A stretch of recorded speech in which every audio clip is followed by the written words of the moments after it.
Hello everybody and welcome back to the channel. Today I'm joined by Soren from Telesis Games to talk about mainly Lunar Wars, but we want to get into more than that. So it's great to have you with us here today, Soren. Yeah, great to be in the show, Gerry. Thanks for having us. So for people who are unaware of Telesis Games and yourself, do you want to give us a bit of a background about the company? Because you've come via the medium of historical wargaming, and generally when you see a new upcoming rule set from somebody who's already established with the game, it will be adjacent to.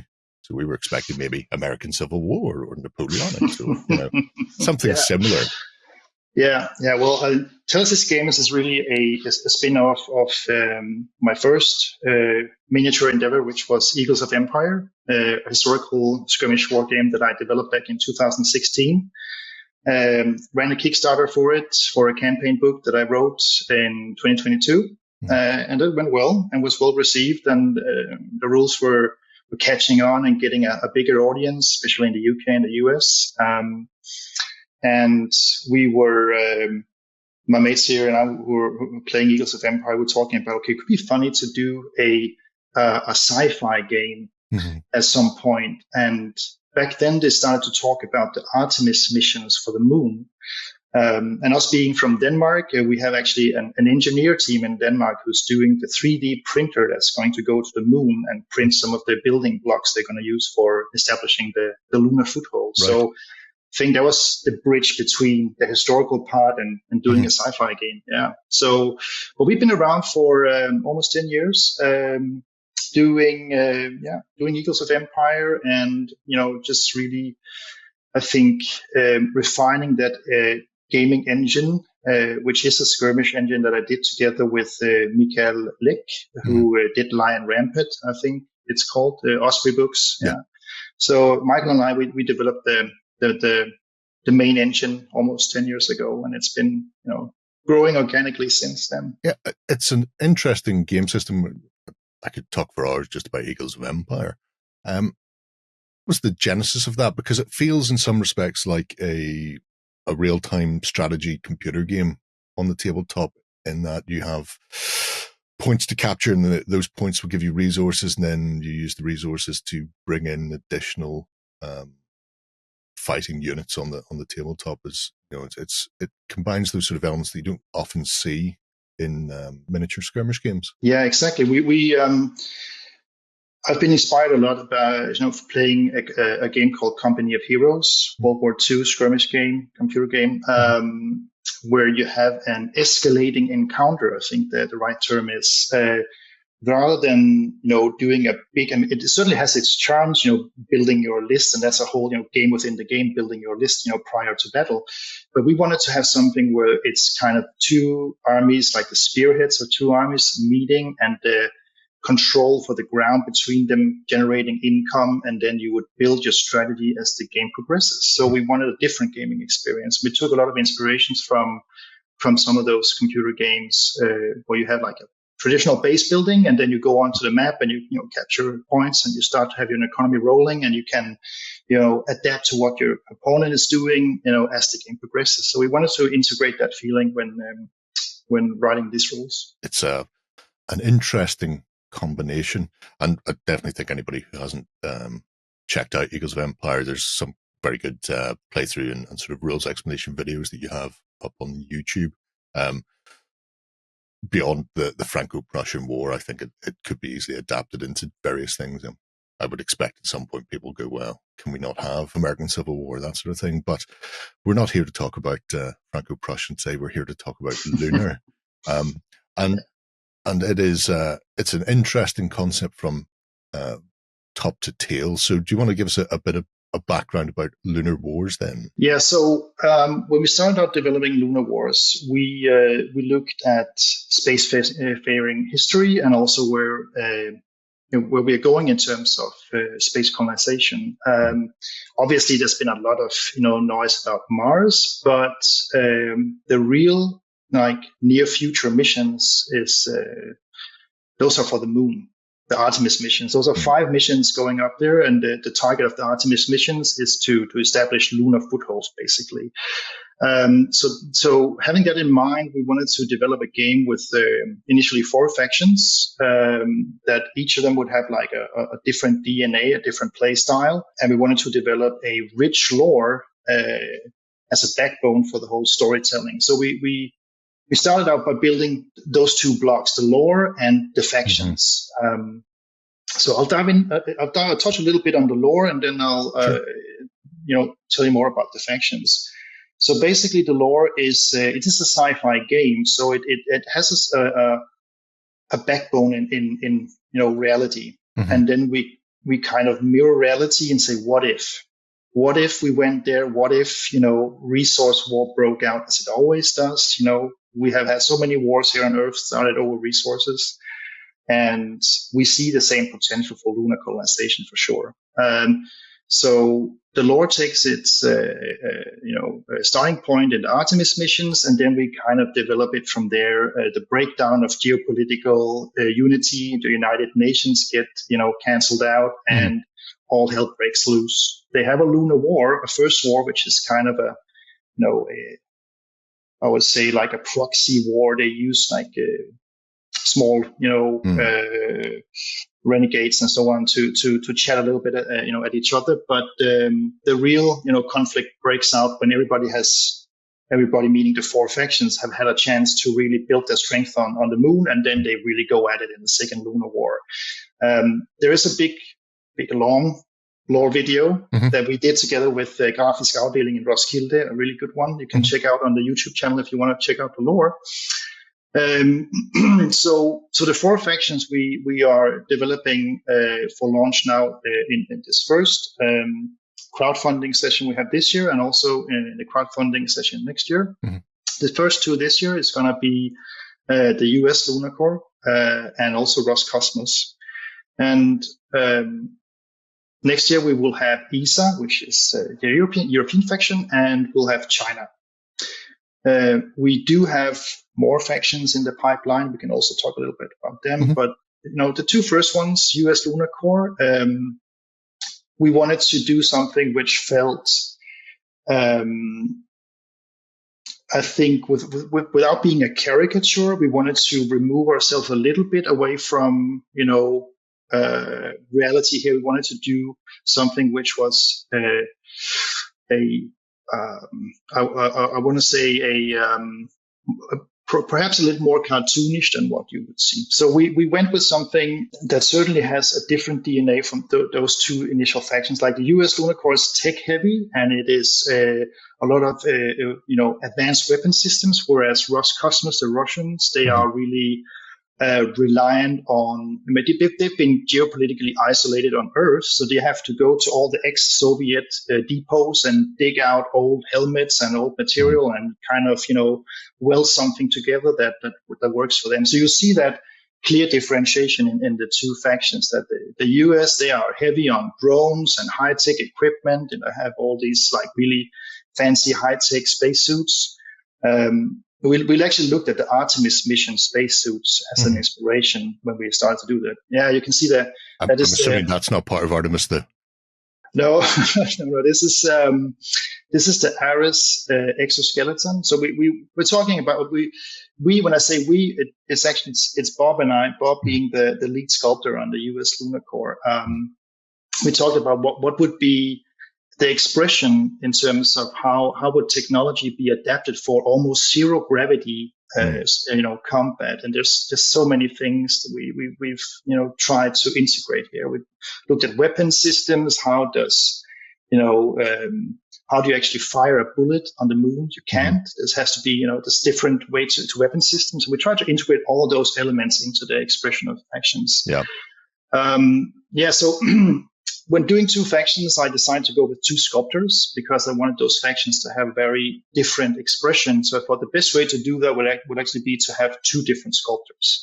So doing 1 sculptor for the US Lunar Corps, there was Bob Naismith. I was incredibly lucky and privileged to get Bob on board. Saw him on an interview on YouTube, and Bob was, Bob's Bob. He's such a straightforward, charming, and nice guy. He was just ending the interviews, just saying, "Yeah, if anybody's out there having a project, just reach out." I'm like, "I'm going to reach out." So I wrote him a message on Instagram, and he answered me, and we had a good chat about it, and he decided to go on board. So that was, I think, a big breakthrough for developing the range, and he's got his own design language. He's transitioned from sculpting, obviously sculpting the Space Marines and all that back in the 80s. When you do it in epoxy or whatever, Yeah. and you do that. He does everything now in 3D sculpting. So he's transitioned really well. Has a wonderful take on sci-fi, which is really his home turf. You can feel that he's got so many things that just I only basically prompt him, and then he comes up with something that's just magical. And then I had another guy, Rafael Machado, which is an upcoming Brazilian sculptor. He did the Roscosmos, and we had a long look at ex-Soviet gear, like it's 50s, 60s, 70s gear. How would space suits look back then, and what kind of equipment would they have? So we came up. Yeah, you can see the Roscosmos Marine there. They have the old Soviet-style space helmets. Yeah. And then they're, suited up with a Kevlar vest outside, what would be a normal spacesuit. So different approach to space combat than the U.S. Lunar Corps for sure. If you scroll up a little bit, and again you can see the Spetsnaz, which is the special forces, and they actually have a 50s, 60s style, jetpack on the back. They do like deep strike deployment, so they got this stuff to brace for impact. So we wanted to do something again that is, without being too much of a caricature. We wanted to remove ourselves from what would be normal science, and just go a little bit into a what if scenario here. Yeah. That's the Krepost Mecha, which is just going to the scrapyard somewhere in Vladivostok and finding scrap metal and welding it together, and that's the Russian exoskeleton. It does have that.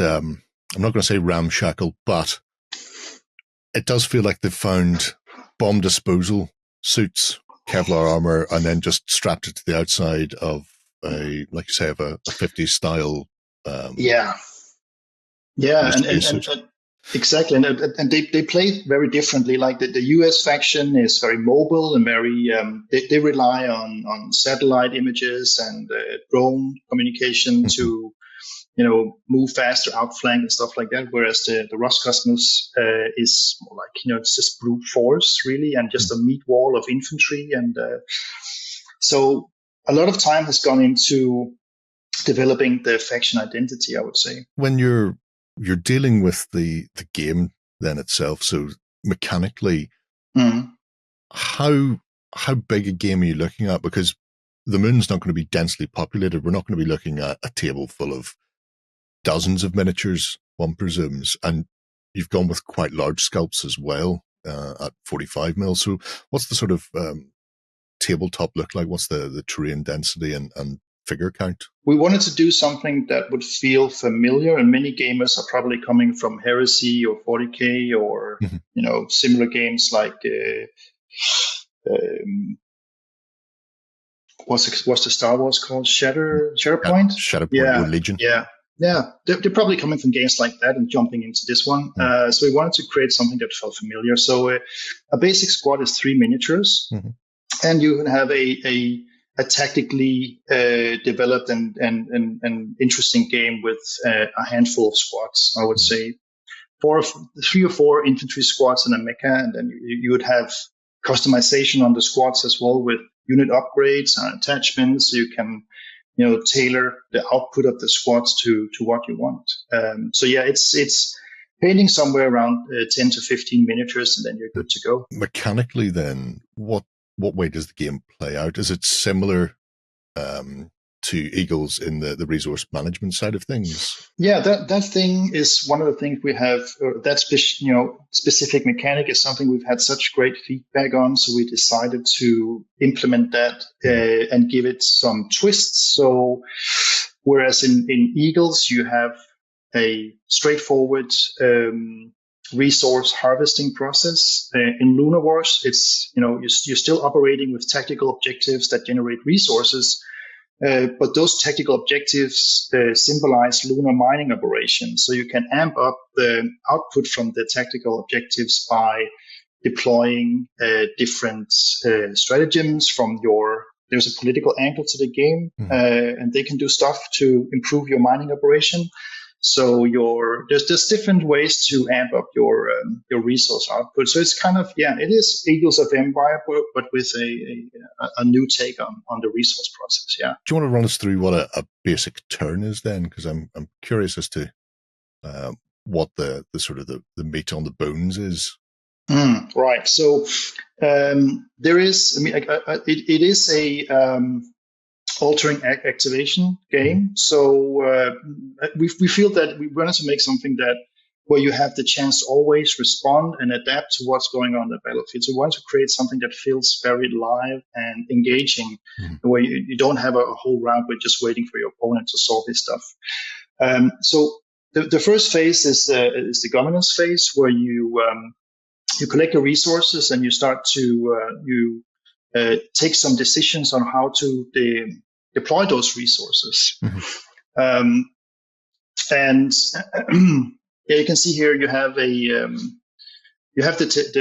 political angle to the game as well, which is called the CLN, the Council of Lunar Nations. The game plays fine without it, but for those gamers who have played, for instance, Song of Ice and Fire, you would recognize some of these mechanics as the political board going on in Song of Ice and Fire. It's a off-table political council where you have national advisors with different characteristics that can influence the impact of what's going on this round. So that's one thing that's going on in the governance phase. You have your resources, you collect your resources, and you start to prioritize your resources. And there's different ways to do that. You recruit more troops for the table and to control objectives, or you use resources to do mechanics in the CLN, the Council of Lunar Nations, the political angle, or you buy victory points. And buying victory points is kind of the game within the game. You always have to keep an eye on how many victory points your opponent is buying, and how many you have to prioritize buying, and how many resources you can allocate for fresh troops, and if you do any mechanics in the political angle. So there's these three pillars that you have to keep track of all the time, which makes the game so engaging and creates the strategic depth. So that's the basics, right? You click resources and you allocate resources. Then you move on to your to the next phase, where you start to look at deployment of troops. You go, you recruit the units that you want, and you purchase your victory points. And then you have your normal phases like movement phase, shooting phase. You have your combat phase. And then you have your end phase, also a cleanup phase. Yeah. So it is a miniature skirmish war game, classic roll down through these rounds, but each round is altering activation. So you activate one, you're having the initiative, you activate one unit, and it's your opponent's turn. And that's also the way that it works when you're shooting.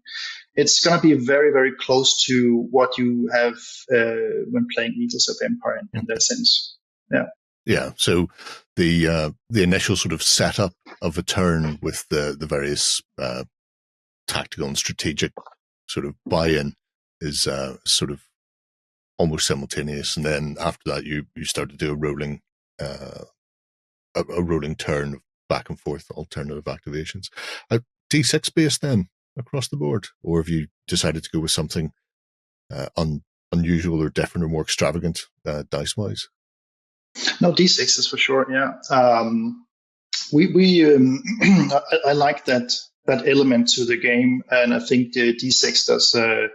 It does feel very familiar if you're coming from all the gaming systems that I just mentioned. So yeah, D6, and the beauty and the simplicity of the game is the moral system. that's built in. Again, very recognizable for those who played Eagles of Empire.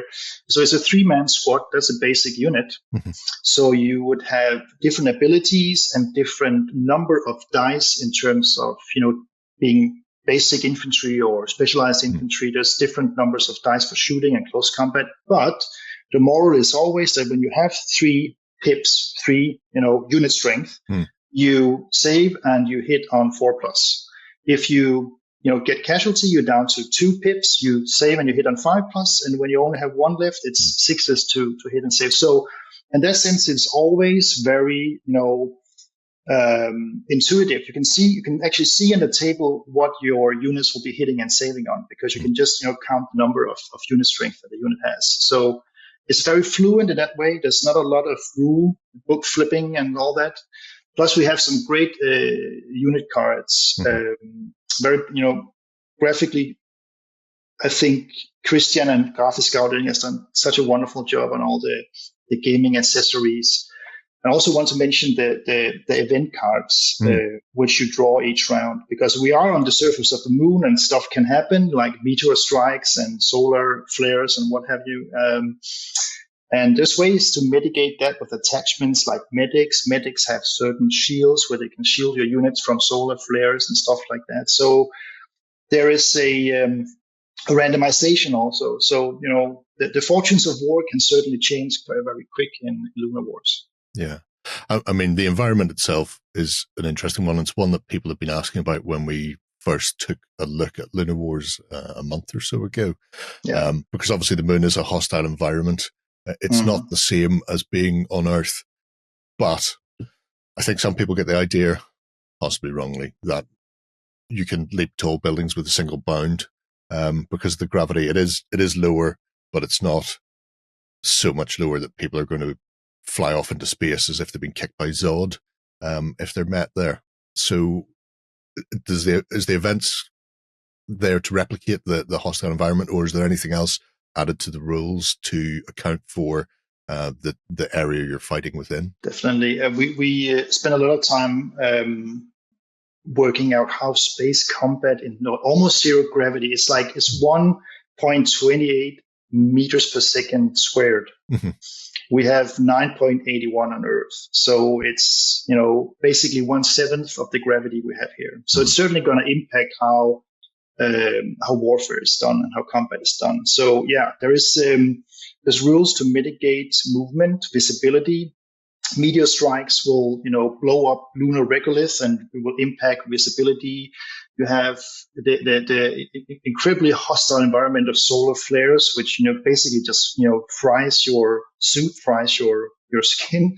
So there's all these things that can happen and has to be factored in when you adapt as to, the game goes on. You always have to adapt to these kind of natural events that's part of lunar warfare. Yeah. So far we've looked at sort of infantry and the large mecha suits, the mechanical aids, shall we say, for the soldiers. But I see there's also drones and even a lunar buggy in some respects. So have you decided that there's a sort of a vehicle rule mechanic behind it that you want to use? The likes of the rover charging around the tabletop might be a bit different in how it plays out to the infantry side of things. Adding the lunar, the Guardian is we decided to go with it because it's an homage to the Apollo missions. We're not going to touch too much on whether they actually landed on the moon, but we'll leave it there. But we have, Bob and I talked about the Apollo missions and the lunar rovers, and we looked at that vehicle and was like, okay, we have to have something like that. And we wanted to make the U.S. Lunar Corps very mobile, but it is a vehicle which has a lot of limitations, a lot of it is certainly a fragile unit, but it has a lot of mobility. I would compare it maybe in terms of durability to having something like a light cavalry unit, if that makes any sense. Yeah. Yeah, but it is it's a bit of a pushover, but it does have a lot of mobility and it has a nice output in terms of the weapons. But you probably need to attach a mechanic to keep it rolling. Yeah, it's an interesting, both from a design aesthetic point of view and also from a combat, I suppose, point of view. It puts me in mind of chariots in many respects more than like cav. People get this idea that chariots would just ram into people, whereas for centuries they were more used as a mobile gun platform. They would reposition, and the minute somebody was coming near them, they would then immediately get out of dodge, so to speak. And I like the idea of having this roving platform that can get into places it shouldn't be and just harass people. I'm assuming the Roscosmos does not have a similar highly technological advance. They have space bikes. No. They are very reliant on the classical, meat wall. They basically take people, strap them onto 50 styles jetpack, and just hope for the best. And there is a certain rule for the Spetsnaz where when they do the deep strike, the moonfall operation, as it's called in Lunar Wars, you roll for a disastrous impact. The jet pack actually malfunctions and just explodes. And so there is an element of uncertainty to applying the rover and an element of uncertainty to applying the Spetsnaz. Yeah. But if they do deploy correctly, somebody's in for a world of hurt, I imagine. Yeah, they are, I would say, the elite of the Russian Roscosmos force for sure. And we wanted to do that, create something that felt like almost like something you'd see in a Spectre style, like James Bond, 50s, 60s, like doing it a bit of a caricature on the Roscosmos. Yeah, I mean, it's a fascinating look at the game system itself, and an interesting decision to go with a sort of hard sci-fi on the moon in a not too distant future. You're saying that you have plans afoot for a couple of other factions then beyond the initial. So how are they going to be distinctive, I suppose, is the best way, because when everybody's strapped into a suit on the moon, it's going to be a challenge to make them somewhat different in playstyle. Yeah, well, I can touch a little bit about on the Chinese and the Europeans. Chinese, both these factions are set for Q1, end of Q1 next year. Okay. We started development. The lore is done, and much of the concept is done, and we started sculpting as well. Chinese are going to be very heavy on some of the things you would recognize as maybe being Chinese military DNA, which is nanobots and drones. They're going to be very heavy on those. So they are basically going to be very drone operating, mechanical faction. Perhaps not as mobile as the US, but certainly going to be heavy tech. Whereas the Europeans, it's going to be a hodgepodge of specialized troops. You'd see lunar SAS. You could see versions of the French Foreign Legion. So they're going to be this hodgepodge of elite infantry where the command module of controlling troops from many different nations with different languages could play into how they play. But certainly an elite army with some restraints in terms of command. So that's going to be the two, I think, driving forces behind the European and Chinese.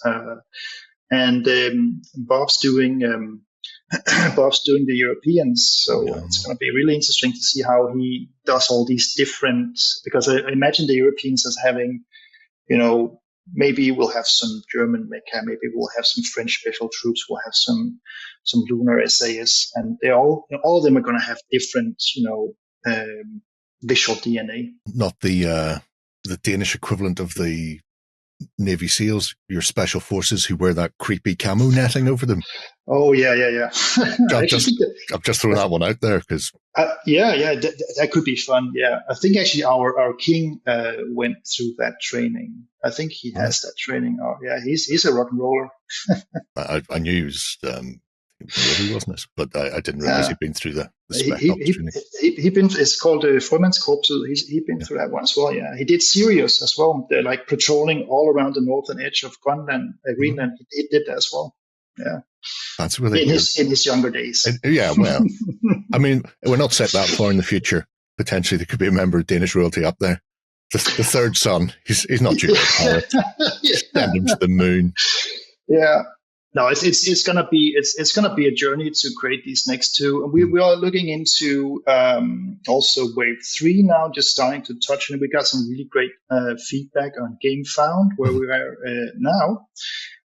People asking about, so what about secondary space nations like Japan, India, and immediately as I'm a huge fan of anime and manga, and we need to do space samurais. We need to do like Japanese Space Force for sure. That could be fun, like visual DNA to integrate as well.